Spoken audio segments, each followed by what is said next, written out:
स्वागत करते हुए अनुरोध कर रहा हूँ जिनको अभी पिछले कुछ ही दिन को भारत सरकार के महामहिम राष्ट्रपति श्री कोविंद साहब ने राष्ट्रपति भोज में सम्मानित किया है, पद्मश्री सम्मान से अलंकृत किया है। ऐसे डॉक्टर भूपेंद्र कुमार संजय जी को आप सब लोगों को मेरा सबसे पहले नमस्कार।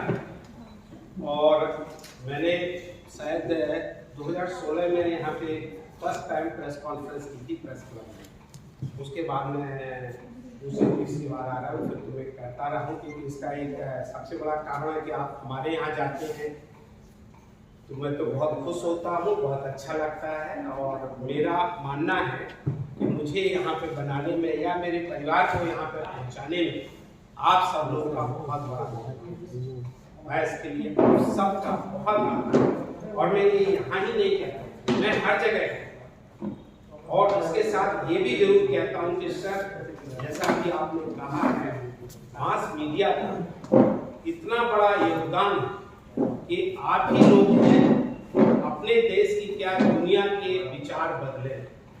और यदि जब विचारों में बदलाव आएगा तभी हमारे देश में बदलाव। और इसी उद्देश्य से हम ये कार्यक्रम करते रहते हैं। हमने इस तरह से free camp, awareness program, lectures, and ये guest column. Sir guest column का क्या हुआ, हमें पहले लगने लगा कि हम बहुत कुछ अच्छा लिखते हैं, बहुत कुछ बोलते हैं, तो लोगों ने कहा क्यों नहीं कुछ लोग हमारे पास अप्रोच कर जाए, सर आप हमारे लिए लिख देंगे, हमारे लिए एक आर्टिकल लिख देंगे, हमारे अखबार के लिए लिख देंगे। तो हम लिख देते थे लोगों के, कोई हमें कुछ नहीं, क्योंकि हमें तो कहीं ना कहीं से कुछ ना कुछ फायदा ही होता था। और हम जो लिखते जो बोलते रहते थे वही लिखते रहते थे। इसी माध्यम से मैंने किया है। मैं फिर आप सब लोग का इस बार आभार प्रकट करता हूँ। और मैं सिर्फ ये कहता हूँ कि मास मीडिया का जो आपको अच्छी बात लगती है इसका आप प्रचार प्रसार करें। और आपके प्रचार प्रसार का ही ये असर है कि देश में बदलाव लोगों का नहीं है, इंडिविजुअल का इतना नहीं है। अब मैं अपने बेटे गौरव से कहूंगा कि गौरव हमारा छोटा बेटा है, ये मेरी बड़ी बहू है सुजाता संजय, आप जानते हैं बहुत लोगों का। और हम सब लोग मिलकर, तो ये नहीं कि हमारे सब ये अपने ढंग से अपना काम कर रहे हैं, देश की सेवा कर रहे हैं, ये अपने ढंग से देश की सेवा कर रहे हैं, हम अपने देश की। और देश की सेवा को इसलिए नहीं, जैसे अभी हमने कहा, हम तो आपको अपना, जब हमारे पास कोई आता है तो सब मैं उसको यूं ही नहीं कहता आस पड़ोस यार आप तो हमारे पड़ोसी। और आप सोचिए जब किसी आप पड़ोसी को मन से मानते तो आप पड़ोस जैसा ही व्यवहार तो करेंगे। मैं इसके माध्यम से गौरव से कहूंगा कि कुछ देर 5-7 मिनट गौरव बोलेंगे। एक हमने वीडियो बनाई है वो 7-8 मिनट की है, फिर सुजाता 2-3-4 मिनट के लिए बोलेंगे, बस यही आपका है। इसके बाद जलपान का। नमस्कार जी। तो हम लोगों का एक रिकॉर्ड बना है कि guest column maximum guest column के ऊपर है। तो ये बेसिकली प्रेस कॉन्फ्रेंस के बताने को है कि पब्लिक अवेयरनेस का क्या इम्पोर्टेंस है, क्या रोल है, तो इसी के बारे में हम थोड़ा सा शुरू करेंगे। तो what is public awareness? Public awareness is the public level of understanding about the importance and implication of certain program or an activity.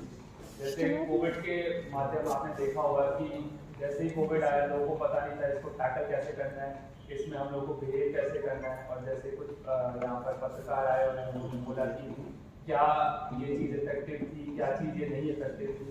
तो इसी चीज़ से जो हेल्थ एक्सपर्ट्स हैं या कोई भी प्रोफेशनल है उन्होंने कुछ गाइडलाइंस शुरू करी, जिसके माध्यम से शायद पूरी सोसाइटी को कहीं ना कहीं से हम लोगों को एक गाइडलाइन, एक डायरेक्शन मिलती है कि हमें इस हिसाब से इस चीज़ को टैकल करने के लिए प्रोफेशनल ओपिनियन क्या है और उसको कैसे फॉलो करना चाहिए। और जैसा कि पब्लिक अवेयरनेस जो है it is not the same as telling public what to do. What to do का मतलब है कि आपको यही करना है। पब्लिक अवेयरनेस जैसे हम गेस्ट कॉलम देते हैं या कोई भी डॉक्टर आपको कुछ एडवाइस देता है या एक पब्लिक को अगर हम जनरली देखें तो ये देखा जाता है कि ज़्यादातर पब्लिक को इस जो भी इंस्ट्रक्शंस हैं या जो भी हम एडवाइस देते हैं वो आपके लिए कितने बेनिफिशियल होंगे। So it is explaining issues and disseminating knowledge to people so that they can make their own decisions. अपना पहले आपको कोई एक गाइडलाइंस देते हैं या कुछ एडवाइस देते हैं, फिर हम स्वयं ही इस चीज़ को डिसाइड करते हैं कि क्या वो चीज़ वाकई में हमें करनी चाहिए या नहीं करनी चाहिए। So public, what is the awareness? Why public awareness is important? Public awareness is important to increase enthusiasm, support, stimulate self-mobilization and action, and mobilize local knowledge and resources. Awareness raising requires strategies to effective communication to reach the desired outcome. तो आपने देखा होगा जैसे Covid के दौरान भी शुरुआत में हाथ ये बात की होगी कि N95 मास्क वो अवेलेबल नहीं, तो क्या किया जाए? तो क्योंकि हमारे देश इतना बड़ा है, इतनी बड़ी पॉपुलेशन है, N95 मास्क के बारे में जनरल पब्लिक जानती नहीं थी, डॉक्टर्स भी नहीं जानते थे कि N95 को हमें इतने फ्रीक्वेंटली यूज करने की जरूरत है। लेकिन फिर जैसे इस स्लाइड में आप देख सकते हो कि लोकल नॉलेज और लोकल रिसोर्स के आधार पे कोई ना कोई फॉर्म या जैसे जो फिल्टरिंग, एयर फिल्टरिंग का जो कंसेप्ट था, तो ये काफ़ी, अगर आप मास्क नहीं ले सकते हो या मार्केट में मास्क इतने महंगे उस वक्त या अवेलेबल ही नहीं है, तो कम से कम आप कपड़े के दौरान कुछ तो अपना प्रोटेक्शन करो। Public awareness, how can it be spread? There are many things like events, poster campaign, website, documentary, newspaper articles, radio, TV, theatre. और आप देखिए आजकल बहुत सारे सोशल मीडिया के अलग अलग फॉर्म है, जैसे इंस्टाग्राम पोस्ट है, फेसबुक है, बहुत सारे लोग कनेक्ट रहते हैं न्यूज़पेपर, टीवी से, फोन के द्वारा माध्यम से या न्यूज़पेपर या इनके दौरान, और इनके वजह से हम कुछ इन्फॉर्मेशन प्रोसेस करते हैं, जिसके वजह से हम कुछ डिसीजन लेते हैं अपनी हेल्थ को इम्प्रूव करने के लिए। What is health as defined by WHO? वो कहते हैं it is a state of complete physical, mental and social wellbeing and not merely the absence of disease or infirmity. इसको मतलब ये नहीं कि आपको कोई रोग नहीं है तो आप बिल्कुल हेल्दी हो।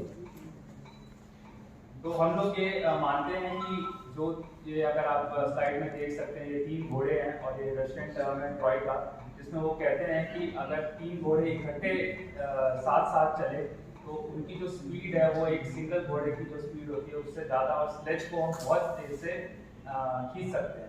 तो इन 3 जो पिलर्स हम लोग मानते हैं, वो एक तो हेल्थ है और एक एजुकेशन और एक न्यूट्रिशन है, जो कि तीनों इकट्ठे होनी चाहिए। और आई थिंक सब इस कोविड के दौरान ये समझ चुके हैं कि ये सब चीज़ें कितनी ज़्यादा इम्पोर्टेंट है। और आप ये देखेंगे कि अगर हम कहें कि ये HEN का फुल फॉर्म है, हमने उसको एक एक्रोनिम बनाया, हेन मतलब एक मुर्गी होगी, और जो मुर्गी है आप देखिए कि अगर हम कहें कि गोल्डन एग है, और अगर हम हेल्थ, एजुकेशन और न्यूट्रिशन को तीनों का ही हम इसका संरक्षण करें और इस पर हम बहुत ज़्यादा एम्फसाइज करें, तो एक गोल्डन हेन है वो गोल्डन एग्स देगी। लेकिन देखा गया है कि हमारे देश में हर तीनों ही सेक्टर में, चाहे वो हेल्थ हो, चाहे वो एजुकेशन हो, चाहे वो न्यूट्रिशन हो, ये बहुत ही प्रॉफिट मेकिंग बिजनेस हो गए।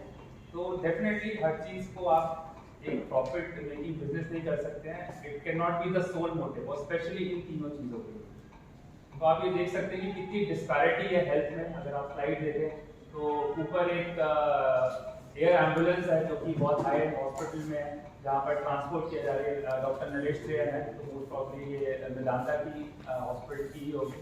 और दूसरा आपने देखा होगा जहाँ पर एक व्यक्ति है जो अपनी पत्नी का जो शव भी है वो भी उसको ट्रांसपोर्ट करने के लिए उसको कुछ भी नहीं मिला, और कोविड और के दौरान उसको भी उठाना पड़ा। तो ये आप देखिए एजुकेशन का स्टेटस आप देखिए, जो रिच लोग हैं obviously they can afford school like rule school, और दूसरा देखिए स्लम का है, दिल्ली का ही है, जहाँ पर कोई टीचर है वो फ्लाईओवर के नीचे बेचारे स्लम के बच्चों को पढ़ा रहे हैं। ऐसे ही न्यूट्रिशन का आप देख सकते हैं कई सारे घरों में, जो अगर आप व्यंजन देखें इतने 10-10 किस्म के व्यंजन पड़ते हैं, और वहीं पर गरीब तबके के लोग हैं जो कि आप देखिए और कूड़े में से ही निकाल के खाना बतौर से खा रही है। हाल ही में सबको पद्मश्री से नवाजित किया गया for his social service and excellence in medical sciences. ये गोवा का वहाँ पर कुछ सम्मान किया गया। ये इंडियन ऑर्थोपेडिक एसोसिएशन की कॉन्फ्रेंस थी, और ये पुष्कर सिंह धामी जो कि हमारे चीफ मिनिस्टर है, तो उनको भी भेंट दी। हम लोग कुछ गेस्ट कॉलम लिख रहे हैं कुछ 3-4 साल से। सर ने तो काफ़ी पहले शुरू कर दिया था इस कार्य को, और हम मानते हैं कि यूनिवर्सल हेल्थ कवरेज है वो बहुत इम्पोर्टेंट है, और ये सबको मिलनी चाहिए, और रिलेटिवली चीप मिलनी चाहिए, एंड एक्सेसिबिलिटी होती है वो सबको इक्वल होनी चाहिए। और ये पाया गया कि a healthy person can do not only his work but the work of others as well. अगर हम स्वस्थ होंगे तो शायद हम दूसरे का भी कार्य कर पाएंगे, लेकिन अगर हम खुद ही स्वस्थ नहीं रहेंगे तो it indirectly becomes a burden on the family and also on the society itself. And a doctor advises you are what your habits are. अगर हम गलत चीज़ खाएंगे, गलत चीज़ देखेंगे, गलत चीज़ फॉलो करेंगे, तो यही हमारा दिनचर्या में भी हम इसी हिसाब से भेज सकते हैं। और कोविड-19 पैंडेमिक में आपने देखा ही होगा कि पूरा हेल्थ सिस्टम जो है जो कि डेवलप नेशन थे वो भी बिल्कुल उनको अपनी दूरी पर आना पड़ा। अमेरिका में देखो कितनी ज़्यादा डेथ हो गई। तो कई बार ये देखा गया है कि सिर्फ जो इंफ्रास्ट्रक्चर है वो आप कितना भी आप बड़ा कर लें, लेकिन पॉपुलेशन को कई बार एट वंस अगर इतना बड़ा हेल्थ क्राइसिस आ जाता है तो उसको नहीं किया जा सकता है। तो ये एक वेकअप कॉल था गवर्नमेंट्स के लिए, इनफैक्ट सोसाइटी के भी, कि क्या हमारी जो डिमांड्स हैं वो हेल्थ के ऊपर जो है जितना हम खर्चा करते हैं, चाहे वो पर्सनली करते हो चाहे सरकारें करती हों, क्या वो कम है और उसको क्या हमें बढ़ाना नहीं चाहिए। ये देखते हुए कि आप देखिए कितने सारी लाइफ हैं वो इफेक्ट हुई हैं, बहुत सारे लोग बच गए हैं, कई सारे लोग लव्ड वंस हैं उनको जान भी गंवानी पड़ी। कई सारी चीज़ें हेल्थ मेंटेन करने की ऐसी जैसे योगा है, और ये देखा गया कि people are still not giving importance to primordial prevention of infection even after experiencing the COVID pandemic. Whenever the people forget to follow precautionary measures, these incidents of infection have increased, as seen in the resurgence of COVID. आपने देखा Covid wave 1 आई, अब लोगों ने कहा अरे mask क्या है, कुछ भी नहीं होता, ऐसे क्या है, छोटा छोटा पार्टिकल होता है, मास्क पहनने की जरूरत नहीं है। लेकिन वायरस जो है वो बहुत समझदार था, उसने क्या किया, उसने म्यूटेट किया, नया म्यूटेशन आया एंड डेल्टा वेव जो आई वो आपने सभी ने देखा होगा कितना ज़्यादा जानलेवा था, नहीं केवल हमारे देश में बट पूरी दुनिया में। तो जो प्राइमोर्डियल मतलब हम कैसे इन चीज़ों से बच सकते हैं, क्या चीज़ें अवॉइड कर सकते हैं, तो ये देखा भी है कि 50% ऑफ लंग इन्फेक्शन और 25% जो कि अनट्रीटेबल इन्फेक्शन है जैसे कि डायरिया जैसे कि सिर्फ अगर हम अपने हाथ धोएं तो उससे ही इतने हम लोग इस इन्फेक्शन को इतना डर से इसको गिरा सकते हैं। इस मुहिम में हम लोगों ने भी कई सारे स्कूलों में और कई सारे कॉलेज में पब्लिक अवेयरनेस लेक्चर दिए, जो कि बच्चों को ये बताने के लिए ये है कि हेल्थ और हैंड वॉशिंग स्पेशली कितनी इम्पोर्टेंट है। और in India we are still realizing the importance of good health, knowing very well that only healthy person can complete any task easily and quickly, and government is still figuring out how to keep our fellow countrymen healthy. Hence, health should be the highest priority of all mankind. But our experience shows that health, which is an asset, is being pushed to a secondary position on several occasions, especially in poor and developing countries like India. आप देखोगे कि जो defence का budget है वो कितना गुना ज़्यादा है सिर्फ हेल्थ के लिए। ये जरूर कह सकते हैं कि हाँ भाई हमारे बॉर्डर सुरक्षित हैं, बट अगर देश के अंदर ही लोग आपस में ही इन्फेक्शन और हेल्थ प्रॉब्लम से डील करना पड़ेगा, और देखिए कितनी बड़ी प्रॉब्लम हम लोग जो भी खाते हैं, we should eat nutritious food for better health. We should only eat when we are hungry, and when we are eating then we should keep in mind to eat only nutritious and a balanced diet. Eat less, work more for a healthy and happy life. कई बार ये पूछा जाता है जब मरीजों से भी, तो ये पूछते हैं डॉक्टर मोटापा कैसा कम किया जाए, तो ये कम खाएं और उसको ज़्यादा बर्नआउट करें, एटलीस्ट अपने रोज के दिनचर्या के जो आपकी एक्टिविटीज हैं वो जरूर करें। Everybody desires to be happy. Health and happiness are interrelated and tightly proportional to each other. If you are healthy, you are happy, and if you are happy, you are healthy. Our health and happiness depends upon our work. Work depends on the quality of worker, and the quality of worker depends on the quality of education. यहाँ पर फर्क आता है कि जो education की जो quality है वो बहुत अच्छी और बहुत सबके लिए सामान्य होनी चाहिए। और ये देखा गया है कि अगर आपका टीचर अच्छा है तो जो स्टूडेंट भी है वो अधिकतर टाइम पर अच्छा ही बनता है, और अगर जो टीचर की क्वालिटी बहुत ज़्यादा अच्छी है तो बच्चा भी वही सीखता है, वो आगे जनरेशन में भी वही मिसकंसेप्ट और गलत बातें आगे डिसेमिनेट करते हैं। Health is a fundamental need of any individual, and everybody should be health conscious. For that, we need food, which can be brought by money, and that is earned by employment. The role of the government should be to provide employment to all eligible people or help them set up small businesses which can generate money. जिसको हम आज के समय पर आत्मनिर्भर भारत की बात कर रहे हैं, तो जब हम कुछ कमाएंगे तो शायद हम उसको अपने हेल्थ और एजुकेशन पर भी कहीं ना कहीं उस चीज़ को हम खर्च कर पाएंगे। लेकिन इसलिए जो एजुकेशन है, अच्छी एजुकेशन होगी तो आपको अच्छी एम्प्लॉयमेंट मिलने के चांसेस ज़्यादा होंगे। And education is the only way to find good employment, financial independence and national growth. And we feel that a private and government sector should complement each other in healthcare. ये नहीं कि सब चीज़ सरकारी होनी चाहिए, सब चीज़ प्राइवेट होनी चाहिए, बट एक अच्छा इंटरेक्शन होना चाहिए दोनों सेक्टर्स का, ताकि उनकी जो कमियां वो प्राइवेट सेक्टर पूरी कर पाए। और जब प्राइवेट सेक्टर में डॉक्टर को सरकारी डॉक्टर की या सरकारी हेल्थ सिस्टम की जरूरत पड़ती है, तब वो हमारी हेल्प कर पाए। Thank you so much. नमस्कार। मैं रिक्वेस्ट करूंगा एक वीडियो है वो चला दें। कि मैं एक ऑर्थोपेडिक सर्जन हूं और सड़क दुर्घटनाओं को करीब 40 सालों से देख रहा हूं। इसलिए आप सभी बैठे महान भावों से भी अपील करता हूं कि आप सभी अपने और जनहित में यातायात के नियमों का पालन करें। सड़क दुर्घटनाओं ने एक महामारी का रूप धारण कर लिया है और आप देखिए हर साल देश में 5 लाख लोगों की दुर्घटनाएं होती हैं, जिसमें 1.5 लाख लोग की मौत होती है। और इसी के आपको हम बताएं, आज ही की देखिए, आज हम प्रेस कॉन्फ्रेंस करने आ रहे थे, इसी जो गेस्ट कॉलम लिखते रहते हैं, इस सड़क दुर्घटनाओं के ऊपर ही लिखते रहते हैं। हमने कई ऐसे सड़क दुर्घटनाओं के ऊपर कॉलम लिखे हैं कि जिससे लोग इसको पढ़ें और लोग इसको समझें और अपने व्यवहार में भी लाएं। देखिए आज ही की घटना बताते हैं, आज 23 फरवरी है और आप देखिए सड़क हादसों में 19 की गई जान, काला मंगलवार, चंपावत में 14, पौड़ी से 3, टिहरी जिले में 2 की मौत। अब दूसरे ही अखबार में आप देखें, उत्तराखंड में हादसे में 19 लोगों की मौत, चंपावत में बारातियों से भरा वाहन, 11 लोगों की मौत। अब आप सोचिए कि जब इस तरह की घटनाएं होंगी तो क्या होगा।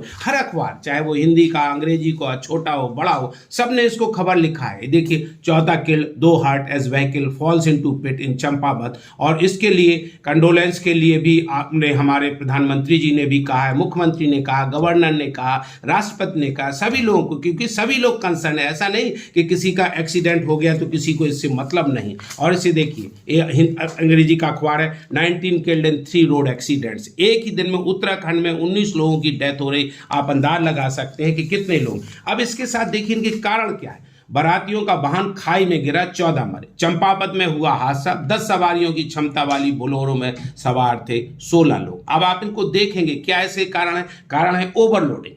मैं इसको कहता हूं सर, ओवरलोडिंग, ओवर क्राउडिंग और ओवरटेकिंग, दे आर बहुत इंपॉर्टेंट फैक्टर है। इसके बाद भी क्या है, रात की जितनी भी दुर्घटनाएं होती हैं वो जानलेवा होती हैं। यदि आप इसको अखबार में पढ़ेंगे तो आप देखेंगे। और आप देखिए, कोई भी एक्सीडेंट होने के बाद रात में 300 मीटर आदमी नीचे चला जाए तो बचा हुआ आदमी भी क्या वहां चल सकता, लंगड़ा आदमी भी नहीं चल सकता। इसी को देखते हुए हम इसमें पायनियर में कॉलम लिखते रहते हैं और इसी पायनियर कॉलम की वजह से आज हम आपके सामने यहाँ पे ये प्रेस कॉन्फ्रेंस कर रहे हैं और बता रहे हैं। और मैंने इसमें कोई ऐसे नहीं लिखे, कई लिखे। मेरा मानना है सड़क दुर्घटनाओं से गरीबी बढ़ती है। सड़क दुर्घटनाओं के लिए इस तरह का कानून बनना चाहिए। और लोग कहते हैं नहीं साहब इसमें तो बहुत चालान हो रहा है। अरे चालान क्यों नहीं होगा? देखिए, if punishment is not painful, how can it B punishment?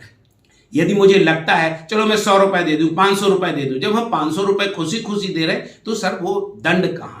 और जब तक दंड अच्छा नहीं होगा, मतलब इतना नहीं होगा, पेनफुल नहीं होगा, दर्दनाक नहीं होगा, तब तक दंड नहीं। तो मैं तो कहता हूं कि सरकारों को इनके नियम उल्लंघन करने के लिए सख्त से सख्त कार्रवाई करनी चाहिए, जिससे देश लोगों की नहीं बचेंगे, देश की ही प्रगति होगी।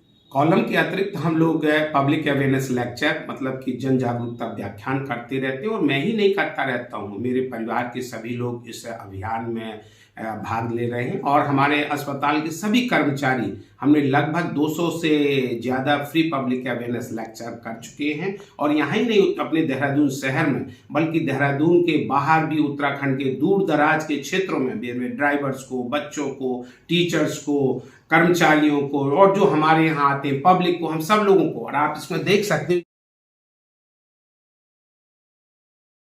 ये भी हमारा जो रिकॉर्ड है वो इंडिया बुक ऑफ रिकॉर्ड्स में उल्लेखित किया जा चुका है, जिसमें आप देखेंगे कि लगभग हमने 200 के करीब जो यहाँ पे पब्लिक अवेयरनेस लेक्चर दे चुका हूँ, वो भी फरवरी 19 2020 तक। और चूंकि दुर्भाग्यवश कोरोना की वजह से इतना नहीं काम कर पाए, जबकि हम और भी करते रहते। तो हम ही सभी लोग, हमारे बच्चे, हमारे बहू, हमारे दोनों बेटे इसी काम में इन्वॉल्व हैं। और हम ये मानते हैं कि देखो समाज ने हमें बहुत कुछ दिया है, अब हमारी जिम्मेवारी है कि हम समाज को वापस करें। और मैं ही नहीं कहता हूं कि मेरा ये उद्देश्य होना चाहिए, हर भारतवासी का, हर देशवासी का उद्देश्य होना चाहिए कि हम अपने ढंग से समाज के लिए कुछ ना कुछ दे सकें। और जब हम समाज को देंगे, जब हम बढ़ेंगे, समाज बढ़ेगा, तो हमारा तो देश बढ़ेगा ही।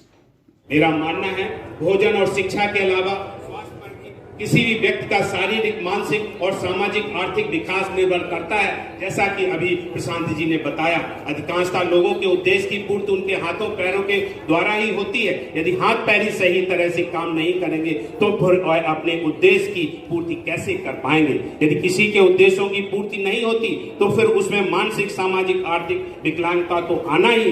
इसलिए मेरा मानना है कि स्वास्थ्य एक कीमती संपत्ति नहीं बल्कि एक संसाधन है। इसलिए हम सब लोगों को यह लक्ष्य होना चाहिए कि इस संसाधन को पूर्ण रूप से उपयोग करें। यह भी अपने परिवार, समाज और अपने देश की प्रगति में भागीदार हो सके। यदि हर आदमी अपने देश की प्रगति में भागीदार हो सकेगा तो अपना देश दिन दुगनी रात चौगुनी तरक्की करेगा।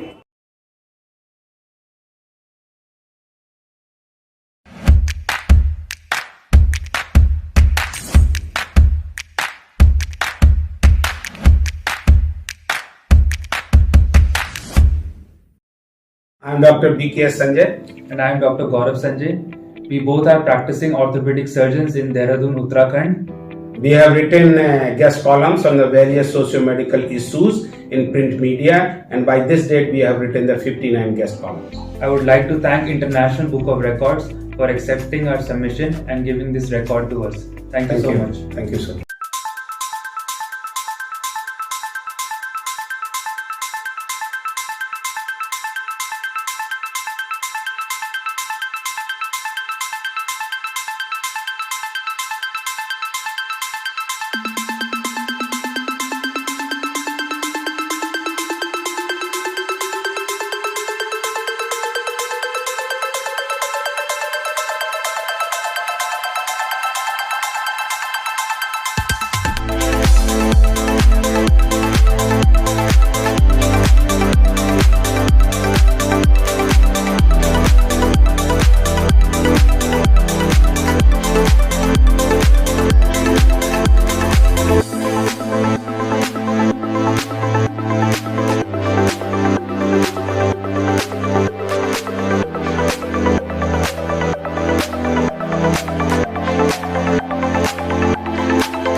ये तो अभी ऑर्थोपेडिक की बात की। हमारी बहुत सुजाता भी बहुत गाइडिंग का बहुत काम कर सकती है।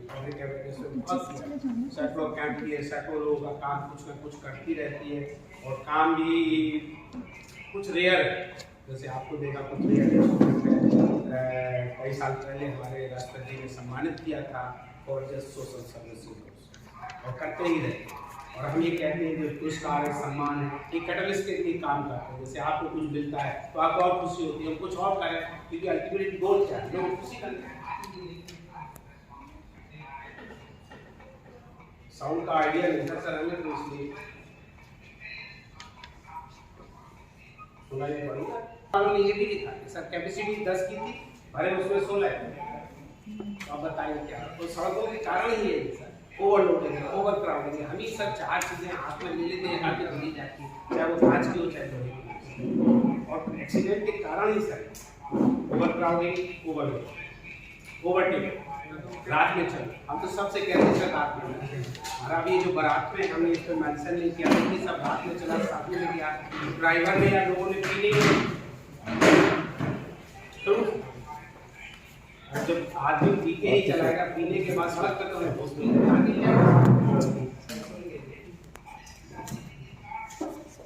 अब मैं सुजाता से बोलूंगा कि जो सुजाता आप सभी को मेरा नमस्कार। और मेरा मानना है कि अगर किसी का आभार व्यक्त करना हो तो खड़े होना ज्यादा जरूरी होता है, क्योंकि कोविड काल में हम सभी जानते हैं, सभी ने स्वास्थ्य कर्मी, सफाई कर्मी और पुलिस कर्मी को योद्धा का नाम दिया। लेकिन जितना मुझे समझ में आया कि अगर हम कोई भी अवेयरनेस करते हैं, लेकिन अगर उन शब्दों को लेखनी के थ्रू अगर जनता तक जो पहुंचाते हैं तो वो सबसे बड़े योद्धा आप होते हैं। और ऐसा नहीं है कि आज आप कोविड काल में आप पुराने समय से चले आ रहे हैं हमारे पास एक नई नॉलेज देने के लिए। और हम सभी आभार व्यक्त करना चाहेंगे कि इस कोविड काल में आप लोगों ने बहुत महत्वपूर्ण रोल अदा किया हमारे तक। एज अ जनता अगर मैं बात करूं तो सही जानकारी देना, आंकड़े सभी ने बताए कोविड में कितने हैं, लेकिन उन आंकड़ों से ज्यादा ये बताना कि कितने लोग स्वस्थ होकर निकले। तो स्वास्थ्य कर्मी के साथ साथ मीडिया कर्मी का बहुत ज्यादा महत्वपूर्ण रोल रहा।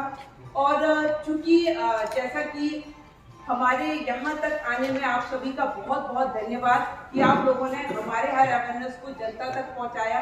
इन सभी शब्दों के साथ आप सभी का धन्यवाद। Thank you very much.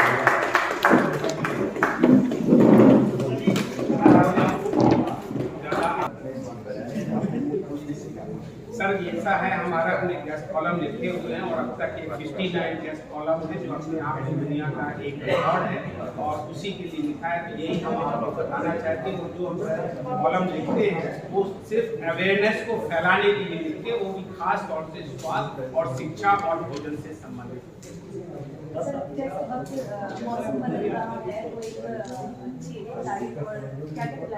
देखिए, मेरा अपना मानना है कि जो बीमारियां हैं वो डाइट से, एक हमने एक्रोनिम दिया है DEW, diet, exercise, work and sleep. ये 4 चीजें हैं, यदि हम ये अच्छी करते हैं तो हमारा स्वास्थ्य अच्छा रहता है। और 70% जो बीमारियां हैं वो लाइफ स्टाइल की बीमारियां हैं, जिसको हम जीवन शैली में बदलाव कहते हैं, आजकल वो आ रहा है, उसी का एक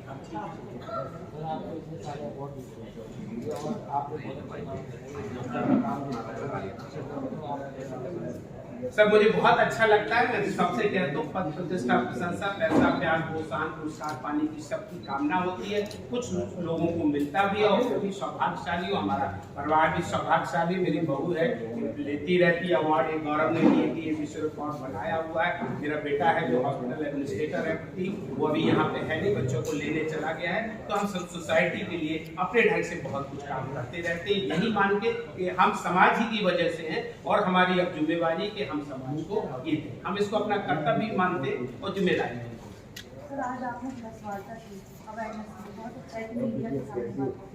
मीडिया फील्ड में भी आप लोगों को अवेयरनेस के लिए, अरे मैंने, यदि आपने नहीं सुना है, हम लोगों ने अब तक 200 से ज्यादा पब्लिक अवेयरनेस किए हैं और शहर में नहीं, दूर दराज के किसी भी क्षेत्र में, उत्तराखंड, पड़ोस के में, हिमाचल में, उत्तर प्रदेश में हमने बहुत किया। और आप मानेंगे, ये सच है कि हमें पद्मश्री मिलने में ये हमारे यही समाज का जो हमने सामाजिक सेवा की है उसी का योगदान है कि हम इस सम्मान के हकदार हैं। धन्यवाद, नमस्कार।